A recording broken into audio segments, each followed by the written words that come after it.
Hey folks, welcome back to another day. Welcome back to another video. If you're new here, my name is Dee, your friendly neighborhood millennial, and I make lifestyle content that chronicles my everyday life. It's chaotic and crazy, and albeit as noisy as it can be. And if that's something that you like, you've seen what I'm about, and you like what I'm about, make sure that you like the video, subscribe to the channel, and turn on the notification bell so that you're notified every time I upload a new video. Just as a fair warning, if you hear clicking, chewing, I've got a very clingy puppy dog right down here. So we're gonna try to get through this as quickly as we can. Hopefully he won't be too loud, but just as a warning, if you're wondering like what clicking is, it's from the dog. I'm going to be talking about the shipping process, shipping things from the US to South Africa. I mentioned this in the previous vlog that we had our stuff found in the States. Now, I will get into the details of that after I go through the process to kind of let you know what our personal experience has been, but it's been a wild one that has kind of spanned about 18 to 20 months. Sit back, relax, grab a snack, grab a drink, alcoholic or not, and let's get into the video. So just to preface this, I've only shipped things from the States to South Africa, so I can't speak to any other countries outside of South Africa. I'm sure that a quick Google search can give you a high-level view of what to expect when you're researching and wanting to ship things to other countries, but you'll get into more information when you start talking to a shipping company and all of that. But we'll get to that when we get to that step. So the first thing that you want to do is you need to determine what you're shipping. You need to know what the hell you're going to be shipping across the pond or wherever it is that you're going to be shipping things to. What does that mean? You need to know what you're going to ship. You need to know how large that shipment is, including measurements of things. So if you have larger items like furniture, like beds or exercise equipment, or even a car, then you need to know just how big, kind of to give an estimate of how big those items may be, so that when you're talking to a shipping company, they can determine just what type of method that you're going to be shipping, and if you're going to be doing a cargo ship, just how much space that you're going to require of the shipping container and just how much space you're going to be taking up. You also need to determine how much your budget is going to be, right? That goes from the shipping costs to the cost of materials that you may need to keep track of your items, to box up your items, to wrap up your items, things like that. The next is to determine the timeline. You need to know when will you be leaving the country, right? When will you be leaving the country? Have an idea of when you would like your goods to come. Now, obviously, depending on the method that you're using to ship your items will kind of determine when your goods will actually enter the country. And obviously, any delays that may occur will also determine when you get your stuff. But having a good idea of when you'll be leaving and when you kind of want your things to be there is good information to have, especially when you move on to the next step, which is researching a shipping company. Now, when I get into my experience with dealing with a shipping company, you'll realize why these items under this step are very important. So one of the things that you want to do is check their website. If their website has little to no information, it's probably a bad idea. Probably a bad idea. It probably means that they may take shortcuts, they may not communicate as well. There may be some things that are a little bit off. The next thing you want to check are reviews online. We know that we live in an era, in a time, when reviews are very helpful for determining how good a service or a company is. And you want to make sure that you check those thoroughly. And you want to make sure that you're checking a multitude of sites. You don't want to just check Google. You don't want to just check, Yelp or whatever the case may be. You want to check at least 4 or 5 different review sites to see what people are saying about this shipping company. Another important one to look at too, at least in the States, I don't know what other countries have, is the BBB, and that stands for the Better Business Bureau. It's not affiliated with like the FDA or any of these kind of government agencies that specialize in making sure that companies are in compliance with, rules and whatnot, but it's a really good source for consumers to go to not only enter reviews, but also look at reviews for any company that's out there that happens to be on the site. So you want to make sure that if you go to that website, you want to make sure that when you go to that website, that the rating is at least a B, okay? Don't accept anything other than a B or higher. because if you accept something that is a B or that's lower than a B, you're most likely going to have a bad experience with the shipping company. That will kind of save you a little bit of headache, but again, you want to check a couple of different review sites just to have an idea just how good their services may be. So after you've researched a couple of shipping companies, I would recommend to have anywhere from 3 to 5 that you want to contact. You want to contact those shipping companies so that you can consult with them. A lot of times these shipping companies will have a contact form on their website that allows you to reach out to them, just give a high level blurb of what it is that you're looking for, and then someone will get in contact with you to determine all the ins and outs of your shipment. That means you'll be discussing things in steps 1 and 2, right? Determining your timeline, your budget, what you're shipping, how large of a shipment, etc. So once you've consulted with the shipping companies and you've narrowed down which shipping company that you want to go with, you will then go through the entire process with them. They'll tell you what to expect, obviously what it will cost to ship everything, any paperwork that you need to fill out as far as an inventory list. You're essentially entering a contract with the shipping company, so you'll most likely have an agreement that you need to sign. You'll determine any of the deposits that you need to submit, things of that nature, right? Once you have all of that kind of squared away, then it's time to box up your stuff, girl. Okay, so that it's ready for shipment. One thing I do want to mention when it comes to the shipment, and especially when you're talking to a shipping company, is you need to determine how your stuff is getting picked up and dropped off. Now, some people would automatically assume that a shipping company is just going to pick stuff up from your house and then drop it off at your house. But there's actually 4 different delivery methods, if I can call it that you have to figure out is best for you. So number 1, you have port to port. So that means that you yourself will drop stuff off at the port, pick it up at the port, and deal with all of the custom stuff. You can have port to door, so that means that you drop it off at the port to get picked up and then it gets delivered to your door. There's also door to port, so they pick it up from your door and then it gets delivered to the port and you have to go pick it up. Or most commonly, door to door. They pick it up at your house and then wherever your domicile, your property, your house, whatever is in South Africa, they will deliver it there for you. So for us, I will get into the personal stuff, but for us, we did door to door because if you're doing an international shipment, the last thing you want to do is go to the port or go to customs or wherever it is that your stuff is going to be dropped off and deal with that. You know, it's just easier if you get the stuff picked up at your house and then you get it dropped off. So once you've kind of determined everything, right, you've narrowed down your shipment, your timeline and all of that, you've researched the companies, you're like, yep, I'm going with shipping company A, they're gonna take care of my needs. Then it comes time for you to pack up your stuff to get it ready for shipping. Here are some tips that I will give you based off of my own personal experience. Number 1, if you're going to be boxing up some things yourself, obviously make sure that those things are boxed up securely. You know, making sure that you're using as many protective measures as you possibly can because you don't want your stuff to get ruined. You also want to make sure that you label everything correctly. And that's really kind of just for your own sake, so that if, you know, say you're moving things from your kitchen in the States to your kitchen in South Africa, you may want to label, okay, these are kitchen items. And you may even want to write down every single thing that's in that box on the box. I think it's also a good idea to take photos of what's in your boxes and take photos of every single individual item that you are going to be shipping in said boxes. And if your budget permits it, use trackers. Tracking devices, whatever the case may be, those little, what are they called, like air tags for people who have like iPhones and whatnot.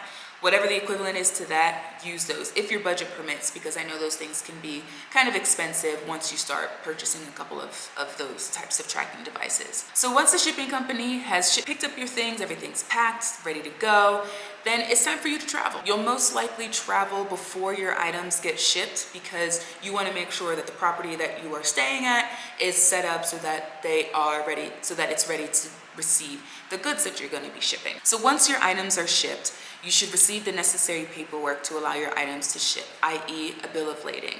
A bill of lading is a legal document that's issued by your transportation company to a shipper. It details the type, quantity, and destination of the goods being carried. A bill of lading also serves as a shipment receipt when the carrier delivers the goods at a predetermined destination. Note that when you're dealing with the shipping company, they should be in constant communication with you from the start, when you determine, okay, this is the shipping company that I'm going to be going with, up until you get your goods. And the reason for that, there are lots of reasons for that, right? they're essentially on the hook for your goods and what happens to those goods from the time that they pick them up to the time that they get to your location. In the midst of the paperwork that you fill out, you may have to fill out things related to insurance so that if anything's broken or whatever, you can put in an insurance claim with the shipping company so that you can at least recoup the cost of the items that did not arrive in good condition. So while the items are in transit, the shipping company may contact a South African, I call them an administrative company, basically to liaise on behalf of you and the shipping company in South Africa, right? The shipping company in the States can only do but so much. Obviously, they need to communicate with people who are aware of the rules and regulations and policies here in South Africa, and can inform the traveler, the person who owns the items, of the steps that need to be taken and the documentation that they need to make sure that the transition of those goods from the States to South Africa is as smooth as possible. So there are a couple of forms that you'll need to fill out when you are in the midst of getting your things shipped. And that's just to kind of get ahead of things so that you don't have to wait around or have your things be delayed at customs because paperwork isn't done. So there are two forms, and I actually have them in front of me, but I can't show them to you. I'll show an empty copy of them because it has some identifying information on here, including the address of the property, and that's just a little too it's just a little too identifying, okay? There are two forms that you need to fill out. One is called a DA-304 form, basically a form that declares the name of the traveler, the final destination of the goods, and the value of the goods. This is also a place where you will need two witnesses to sign on your behalf for the goods. What the point of the witnesses is, I have no idea, guys. I just know that it's required for you to submit this paperwork to SARS. All this paperwork will be submitted to SARS since obviously they're the ones that govern customs. If you just so happen to be shipping a motor vehicle, then you need to fill out a separate DA-304A form. That's just for a motor vehicle. But if you're just shipping, used goods, clothes, shoes, random knickknacks like that, then you'll just need the DA-304 form. The next form that you'll need is a P.1.160 form. And that's the form that I'm about to show you, all the different things that you'll have to check or not check. This form outlines items that will not accompany you when you're traveling. There are certain stipulations with shipping items on the forms, but most people will not need to check these items off. So the forms, this is the P.1.160 form, and as you can see, there's a bunch of check boxes here.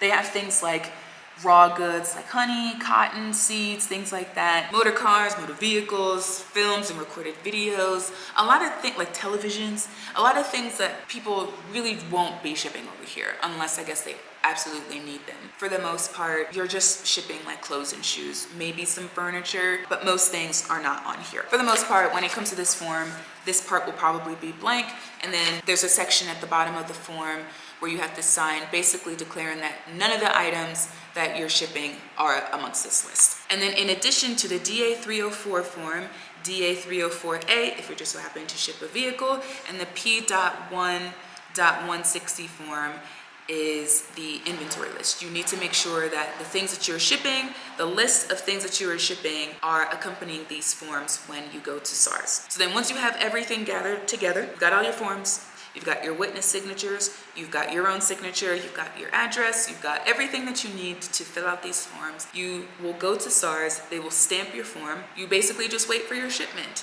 After you submit your stuff to SARS, it's up to the shipping company to communicate with customs with the items that you're shipping. And at that point, you basically just wait. So then obviously in an ideal situation, there aren't any delays. The shipping company is telling you every step of the way where your items are. It may take a bit of time for your things to get to you because most things are shipped via cargo ship. Once things get through customs and there are no issues, your things will get shipped to your house and you can unbox your stuff and place them wherever they need to go. So it's a pretty straightforward process. I mean, there are a lot of steps because I was kind of going in detail with each step, but for the most part, it's pretty straightforward. Determine what you're going to be shipping, research a company and consult with them and partner with them to make sure that your stuff is safe and sound and being transported in a very good, safe way. Do all the necessary paperwork both on that side and this side, and then you just wait for it to be delivered to your door. I'm going to tell you a little bit about our experience with the shipping company. And I'm gonna try to go as fast as possible because my throat is getting dry. I don't know where my water's at. I'm kind of hungry. We did all of that, but some of the tips and tricks that I kind of alluded to earlier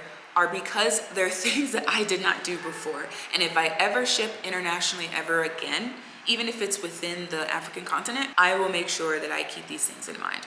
So back in 2022, we realized that we wanted to secure property here in South Africa. We had actually started the process of securing property here in South Africa, and that's a video that'll come months down the line. But that's when we started that whole process. So when we knew that we were going to secure a place here, we wanted to start the process of researching shipping companies and figure out, okay, what do we want to keep in the States? What do we want to bring to South Africa? All that kind of stuff. Just go through the motions of that process. So we reached out to a shipping company. I reached out to a couple of shipping companies. Not many got back to me, truthfully speaking. I don't know why, but some just didn't get back to me. But one shipping company did get back to me, and I will not mention their names at all. I won't mention any company names over whether here or there, but I'll just call them TSC for the shipping company, and for the administrative company over here, I will call them TAC. So TSC had reached out to me, and I was like, okay, great, this is good. You know, I already know what I'm going to ship, when we're going to be traveling, and all the things that I alluded to when I was talking about the process, right? They were super communicative in the beginning, like really great experience. We knew that we wanted to do door to door, obviously, because we don't want to have to do anything, right, to take this stuff away and to pick it up. So cool, we signed all the paperwork and all of that, But before I even talked to them, I researched the company, right? And I went on review sites and everything. I even went on the BBB site. I realized later on that I put in the wrong name for the shipping company, thinking it was the shipping company. And they had like a B, I think it was like a B+ rating or something. And I was like, okay, this is great. I'm going with a really good company. Everything is going pretty smoothly up until I give the deposit. And the deposit was like less than 10% of the cost of the shipping, right? So not a very large amount. Again, communication was great and everything, even when they picked up our stuff, or even after they picked up our stuff and we had arrived in South Africa. So the guys came to get our stuff. We had already packed up boxes and everything. I didn't use tracking devices. I didn't take photos. I didn't really put a whole bunch of labels on the boxes because I think at the time we were just kind of in a rush to like get things together, that things just slipped my mind. So that's why I added those tips in there when it came to boxing up your stuff for your things to get shipped out, because I think that if I had done those things in the first place, it would have saved me so much heartache. And truthfully speaking, when I was back in the States like 2-3 months ago, I would have been able to secure our goods by now. And that's a whole different story. But anyways, the guys came, picked up our stuff, and I think they picked up our stuff, and then 2 days later, we flew out to South Africa. In the midst of us arriving in South Africa to us being in this house was a whirlwind. It was pure hell, truthfully speaking, and I'll get into that in another video. But it was pure hell, because this house, if you know us personally, you know that this was not the first house that we had bought, but things have happened with that, and that's why the time that it took for us to get here and get into this house was so long. It was like a 9-10 month process, whereas it should have only been like 2, not even really 2, 3 maybe at the most. So at this time, we're dealing with stuff with the house and all of that, but we're also trying to manage things with the shipment. Now at this time, the shipping company, TSC, wasn't really being as communicative as they were in the beginning. I'm thinking to myself, what's going on? Now mind you, COVID did cause a lot of delays with shipping companies and just the shipping industry in general. I knew that, and I knew that a couple of years after COVID it kind of died down, that things were still kind of catching up and things were, that there were a lot of issues that needed to be ironed out before things could be running smoothly again. Okay, cool, fine. If there are delays, it's fine, but my whole thing with this entire process and with this entire journey has been, please communicate. If there are delays, even if we're delayed 6 months, that's fine. At least I'll know where our things are, the condition of our goods, all that kind of stuff through your communication with me. So the communication over the next couple of months was just dying out quickly. And that's when I was introduced to TAC, the administrative company over here that basically tells you, you as a traveler and as the owner of these goods, what paperwork you need, what steps need to be taken when you approach SARS and blah, blah, blah. They had reached out to TSC saying like, oh, I've liaised with Denise and, introduced myself and everything, give me an update on the shipment. No response. I think they had reached out to the shipping company a multitude of times over the course of like 6 months, getting maybe 1 or 2 responses and just saying, oh, there's delays. When does her grace period end? And so the grace period that I'm referring to is When you enter the country, you have a year for your goods to be shipped to you duty-free, tax-free. I was like, okay, we're approaching the grace period here because there's no communication. We have no idea where our goods are. We have no idea if they've been shipped or anything like that. So at that time, I had already gone to SARS. SARS was like, hey, in order for me to stamp your paperwork, I need you to give me a bill of lading, which I'd explained to you earlier what a bill of lading document is. So I didn't have that because they hadn't shipped our stuff yet, but I didn't know that. I figured their stuff was already shipped and it was just taking a really long time, or it was at a warehouse in the States somewhere, just waiting to be shipped, and we just really weren't sure when it was actually gonna get shipped.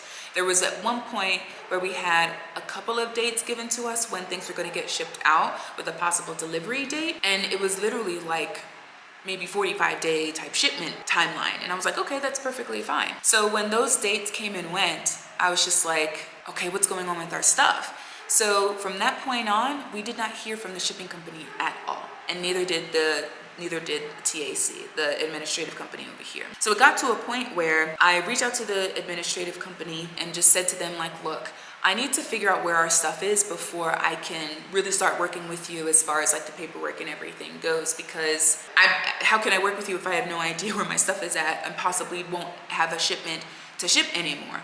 At that point, I was becoming hopeless. I was thinking to myself, we're not gonna get our stuff. It's gone, they probably sold it or whatever, right? So at this point, I was completely just upset and just completely hopeless. A couple months after we got into this house and secured this property and everything, I was just on Google randomly because throughout the midst of all of this, I was Googling like reviews again. Then I go back on the BBB, put in the correct name of the company, and the rating for this company was a good old big fat F. Big fat F. I would go on Google and just look at reviews, and I'd already told you that I realized that when I had initially looked up reviews for this company that I was putting in the wrong name, because if I had seen that they had an F rating, I would have never looked at this company and I would have completely went with somebody else. So I would go on there, just find some different, I went online Googling reviews specifically because I wanted to see if there were any recent customers of the shipping company and to see what their experience was like and if they had received their things. Because again, at this point, I'm hopeless. I'm feeling like our stuff, we're never going to see our stuff again. It's sold, it's just sitting somewhere rotting away or whatever, right? So I came across a lawsuit that this shipping company was involved in not long before I had started Googling things about the company. It was for, they were like being sued by another company. And I was like, oh, okay, great. But even though they were being sued, and that's like a semi-unfortunate thing for us, I was thinking to myself, I was thinking two things. Number one, I was thinking, maybe that's why we don't have our stuff. Maybe they sold our stuff to settle their, lawsuit with the company that's suing them.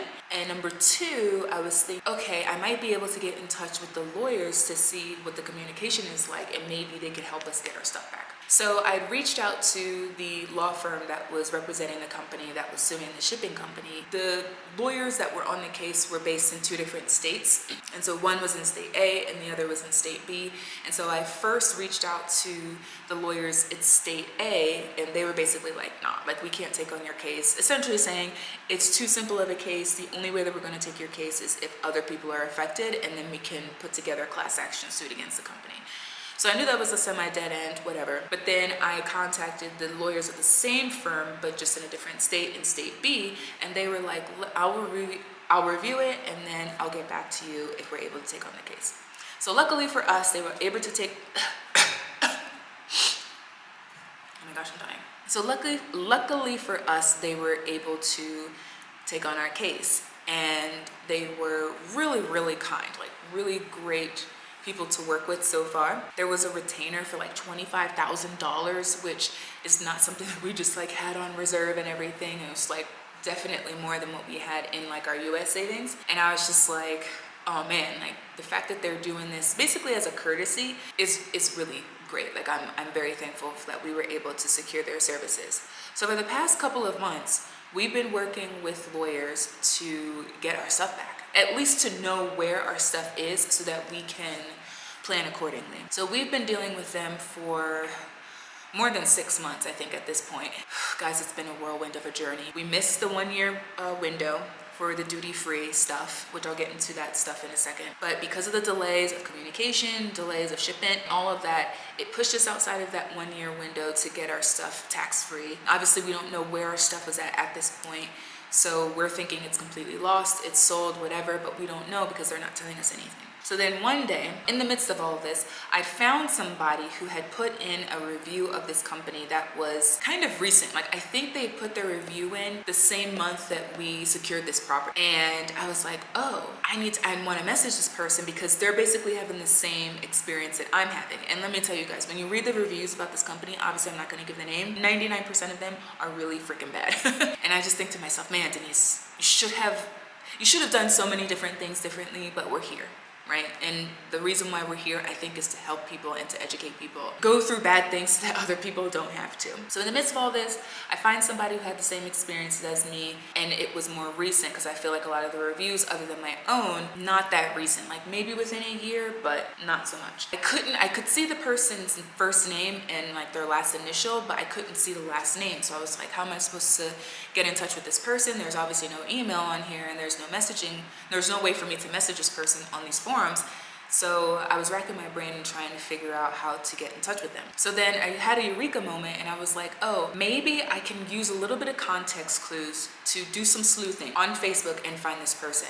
So I still only had their first name and last name, but I used where they were moving from and moving to on Facebook. Guys, I don't know how, it was some serious detective work, okay, trying to find this person, because it really didn't take very long.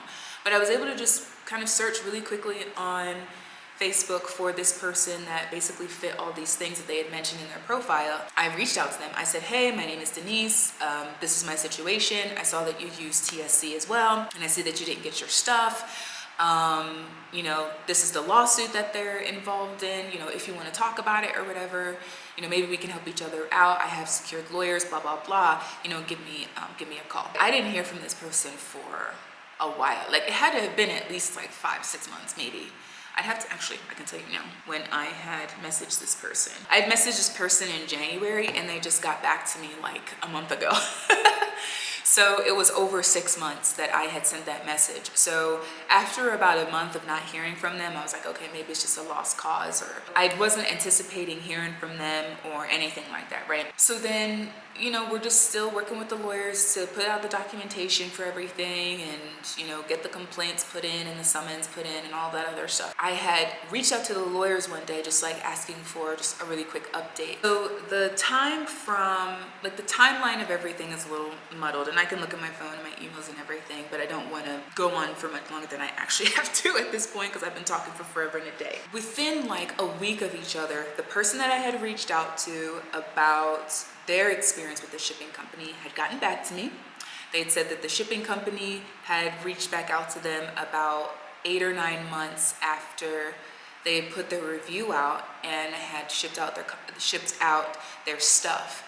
Now, I don't think that this person got lawyers like we did, but they were like, yeah, I was about to get divorced over this. Like, I needed to get our stuff over to, you know, the country that they relocated to, like, ASAP. So I'm glad that they were able to get their stuff. So then that kind of gave me hope, and I was like, okay, cool. So the person got back to me first, and then the lawyers reached out to me and said that they found our stuff a few days after. So like I said, within a week of each other, this person got back to me and they were able to find our stuff. So yay, you know? So then that brings us to the previous vlog where I said they had found our stuff that we were trying to ship from the States to South Africa. Insane in the membrane, right? I'm telling you guys, we've been dealing with this for the past 18 months. This isn't even the only thing that's been stressing us the hell out. I tell you guys about this huge project of a house that we're dealing with and all the issues and everything, but there's so many more things that we were dealing with outside of the shipping and then outside of the house that I just haven't mentioned in the vlogs because,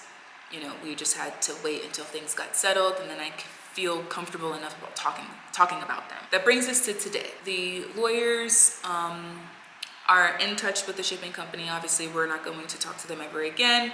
Everything is being done through the lawyers as far as communication and securing our shipment. So once they said that they had found our stuff, I had asked a couple of questions, but the main questions that I wanted immediate answers to were, okay, in order for us to confirm that this is our stuff, can you send a photo And the next thing was, where was it? That was the other thing. We wanted to confirm that the stuff was actually ours before telling them to blindly ship something. And we wanted to know where the stuff was. So the lawyers told us that the shipping company told them that our stuff was in a warehouse. Guys, do you know where in the United States this warehouse was? Literally 10 minutes down the street from where we live. Let that sink into your mind right now. Literally 10 minutes from where we live, okay?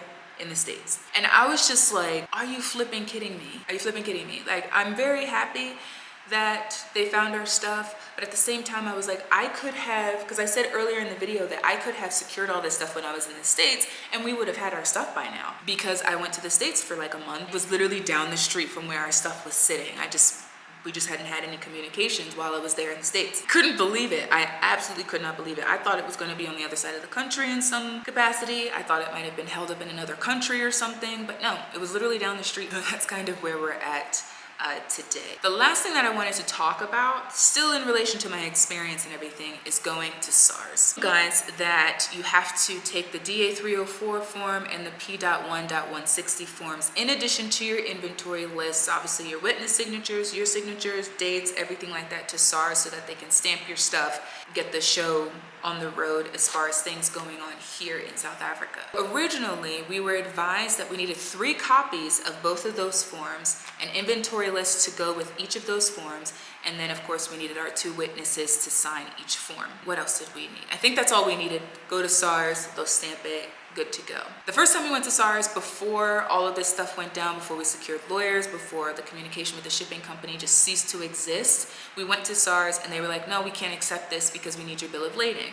But of course we didn't have the bill of lading because the stuff wasn't shipped yet. And then that's when it kind of snowballed out of control and we realized that they ain't communicating with us, our stuff is lost, we ain't gonna see it again. I reached back out to the administrative company here that gave me the instructions to go to SARS, get the paperwork and all that kind of stuff. And I said to them, they found our stuff, they're wanting to dispatch, what is it that I need to do over here to ensure that the transition is as smooth as possible. So they advised me to do the same thing like that I was supposed to do the first time with the paperwork, get those 3 copies with the inventory list and the witness signatures and everything.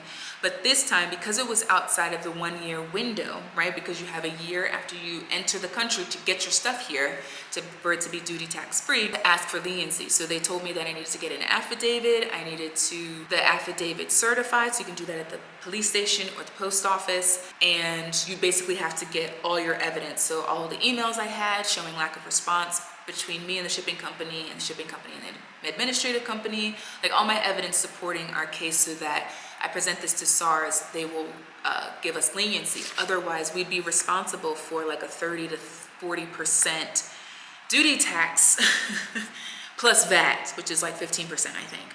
So it would have cost almost twice the amount of the cost to ship this stuff. So at that point, it's kind of like, oh man, what are we supposed to do? I talk about my experience in Pretoria, going to SARS in Pretoria in the next video, so I'll just kind of leave that for that. But the reason why I mentioned SARS in Pretoria is because they advised me to go there because some of the other offices would be a little bit more difficult when it comes to asking for that leniency. So I went to SARS in Pretoria. That was an unsuccessful trip. And then I ended up going to a different location and it was a breeze. I didn't need a bill of lading. All I literally needed was the P.1.160 form, my inventory list, and the DA-304 form. I didn't need 3 copies of it, and I didn't even really need my affidavit or anything like that. The blessing here, and my stuff is duty-free. And the reason why it is because I think it's because of when I came back into the country. Because mind you, if I didn't go back to the States, it would have been up for debate whether or not I would be responsible for the duty tax. Now mind you, if I was responsible for the duty tax, obviously that would be on the shipping company because it's their fault that we were responsible for it. Even though I was kind of hemming and hawing and my trip to the States wasn't that great, it was a blessing in disguise because me returning back to the country at the end of May then restarted like my grace period. So I have until May of 2025 to get my stuff here, and my stuff should be here by like October, hopefully. Because our stuff is coming via cargo ship, it's going to take quite a while. I think the quickest that things come via cargo is like maybe 3 weeks, but I think I'm gonna stop there. If you guys have any additional questions, leave them down in the comments. We can have conversations down there. If there's anything, especially if there's anybody that watches my videos that has been through the shipping process or is from customs or anything like that, and there's any information that I got wrong, please let me know. Put that in the comments as well, because I'm all about sharing information, but also sharing accurate information. And I know sometimes I can make mistakes. I'm not perfect. I'm just talking about my experience and what I've expected and what we have experienced so far. That's it from me today. I'll see you in the next one. Bye, guys.